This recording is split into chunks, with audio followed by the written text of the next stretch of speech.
印尼苏北省卡罗县是最大的园艺作物生产地，位于海拔600至1200米之间，周围环绕着活火山，是卡罗县成为苏北省最肥沃的地区之一。当地的大部分居民以农业为生，他们意识到农业对人类生存的重要性，所以坚持原地保留农业用地。苏北省卡罗县是农业发展潜力巨大的县城之一，位于600至1200米之间，周围还环绕着活火山，使卡罗县成为苏北省最肥沃的地区之一。总面积为2127平方公里，该地区是苏北省最大的园艺作物生产地，当地的大部分居民以农业为生。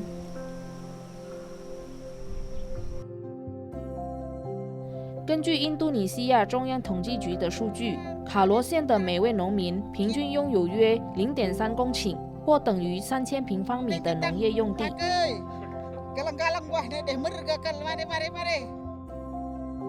从前，卡罗县就以许多主要的园艺作物而闻名，如土豆、胡萝卜、辣椒、高丽菜以及番茄。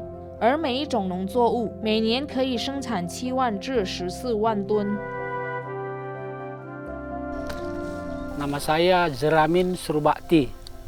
Kalau bertani bisa dikatakan karena orang tua juga dulu seorang petani, jadi dari kecil pun udah ikut orang tua, udah dari dulu lah ke ladang gitu.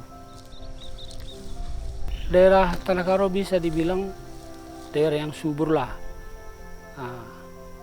apalagi untuk tanaman-tanaman sayuran gitu.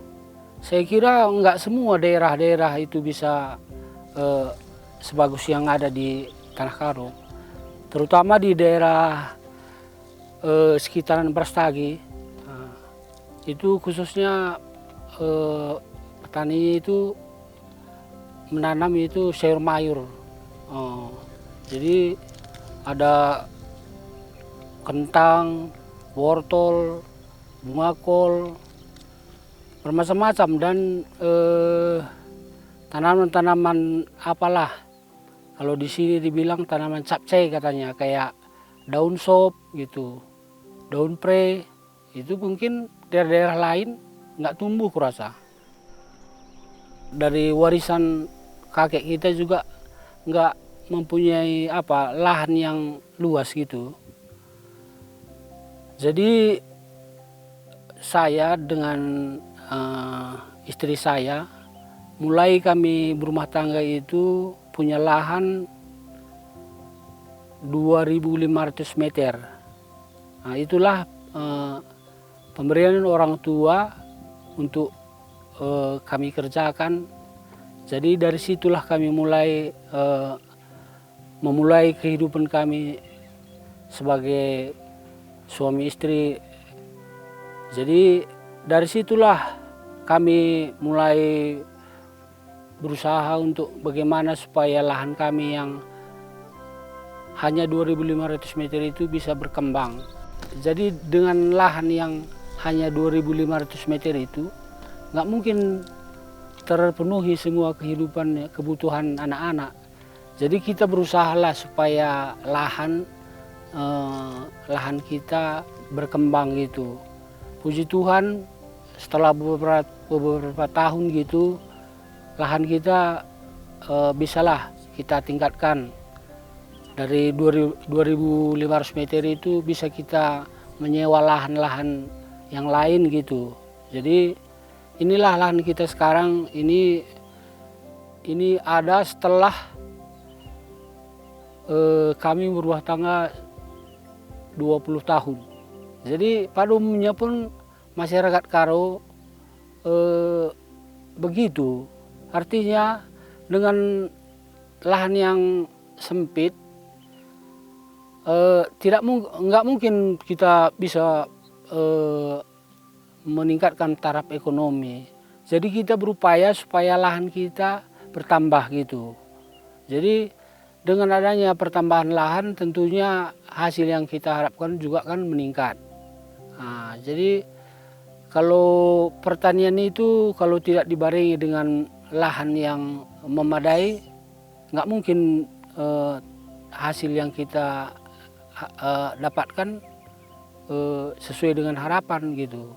Jadi harus diimbangi dengan peningkatan luas lahan kita. Kalau dari segi produksi, produktivitas sudah cukup bagus dia. Kalau dari Bupati Karo, untuk tanaman hortikultura ada beberapa andalan. Pertama, kubis, kol, wortel, tomat, cabai, bawang merah, dan salak. Ada beberapa yang sangat diminati oleh masyarakat, seperti tanaman hortikultura ini tadi. Ini lagi giat-giatnya, terutama masalah kentang, dari 20 ton menjadi 35 ton dia. Tapi itu penghasil benih ya. Dari penghasil benih dapat kita hasilkan dari selama ini 20 ton, ini menjadi 35 ton. Ada peningkatan sebesar 15 ton. Hanya saja apa selama ini kendala kami? Kendala kami itu adalah misalnya hasil panen itu mau dikemanakan. Kalau panen itu berlimpah, kita mau taruh kemana kan seperti itu. Oleh karena itu kemarin makanya Karo ini mengharapkan sekali sebenarnya ada jalan tol dari Kabanjahe atau Purastagi ke Medan. Selama ini kan petani kita banyak yang rugi kalau saja terjadi ada kemacetan. Apalagi pada saat-saat liburan itu sering terjadi kemacetan. Sehingga petani kita ataupun pedagang kita yang membawa komoditi, baik tanaman pangan, hortikultura, pada umumnya hortikultura lah. Karena sekian ratus ton tiap hari ke Medan itu sering terhambat. Sehingga kalau dia terhambat itu bisa busuk. Sehingga merugikan petani tanah Karo itu dalam hal itu. 卡罗县的农民们仍然采用传统的种植法，每1公顷土地由10个到15个农民耕种。当地农民意识到农业在国家经济和社区生存中发挥着重要作用，因此他们仍保留着农业用地。 Kalau kita hitung itu anggarannya semua kan, biaya sewa lahan kita sama biaya operasional untuk lahan kita untuk menanam gitu. Kalkulasinya begini kan, 1 hektar itu biaya lahan, sewa lahan kita 20 juta. Misalnya kita menanam kentang, kita ambil contoh kentang. Biaya kentang itu untuk satu batang, satu pokok dia, mulai kita tanam sampai panen itu, kalau kita hitung semua dengan kita abaikan dulu sewa lahan, kira-kira 3.000 sampai 4.000 satu batang. Iya, sama pupuk, pestisida, tenaga kerja, kira-kira begitulah. Jadi kalau kita kalkulasikan semua, kira-kira 4.500 lah untuk biaya satu pokoknya. Jadi kalau 1 hektar itu kita tanam 25.000 batang, berarti sekali nanam kentang itu udah hampir 100 juta itu biayanya 1 hektar. Kalau dulu sebelum ada peningkatan harga ini, biaya menanam kentang itu kalau satu batang itu paling 2.000 sampai 3.000 atau 2.000 sampai 2.500. Sementara harga 2 tahun yang lewat pun sama sekarang sama juga harganya. Nggak dibarengi dengan peningkatan harga jual gitu. Jadi bisa dikatakan kalau saat ini petani Karo mengeluh, sangat mengeluh. Untuk meningkatkan produksi itu kan membutuhkan pupuk misalnya. Pupuk itu kan sudah terlalu mahal. Memang ini hampir nggak bisa terjangkau kalau dibandingkan dengan harga komoditi kita ini. Pupuk itu luar biasa, bisa ada sampai 800.000 per 50 kilo. Luar biasa itu mahalnya ya. Ini kalau kita dengar itu kan memang karena bahan aktifnya yang pupuk kita itu datang dari luar negeri kan.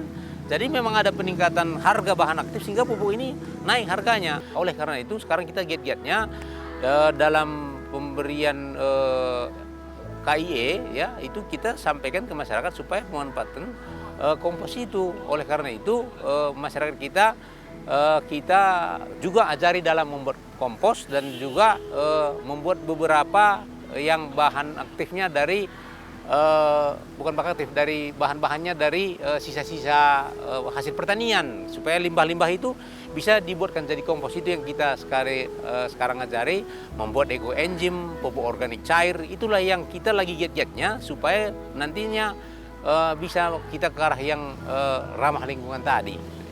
Oleh karena itu sekarang petani kita sudah mulai beralih sedikit-sedikit memakai kompos ya, untuk meningkatkan produksi dan menjaga tanah daripada mereka. Dan itu sudah kita lihat hal-hal seperti itu udah lebih ke arah yang lebih positif. Masyarakat Karo itu udah mulailah mengerti soal lingkungan. Nah, jadi sekarang pemakaian pupuk atau pestisida pun udah sesuai anjuran, sesuai yang dianjurkan gitu. Jadi misalnya kita menyemprotlah tanaman-tanaman sayuran kita, itu udah sesuai yang dianjurkan. Jadi kalau memang itu sudah menjadi anjuran dari yang berwenang, artinya mereka-mereka itu kan sudah mengerti soal gimana untuk tidak mencemari lingkungan atau membahayakan hewan gitu kan. Jadi kalau kita sebagai petani itu harus menggenggam, artinya apapun yang kita hadapi gitu, misalnya mungkin apa kendala dalam kita bercocok tanam, kita harus tabah dan gigih gitu. Kebutuhan keluarga masih sanggup kita memenuhinya, sama biaya-biaya sekolah anak sekolah gitu masih sanggup. Tapi itu pun kadang-kadang kita pun harus juga lah meminjam. Artinya nggak setiap panen kita untung gitu. Kadang-kadang kita juga pas panen gitu kita hitung-hitung rugi juga. Jadi kadang-kadang nggak terpenuhi itu biaya untuk operasional kita ke depan. Nah, jadi kita kadang-kadang juga ya terpaksalah meminjam kan, supaya kebutuhan rumah tangga terpenuhi dan biaya untuk bercocok tanam terpenuhi gitu.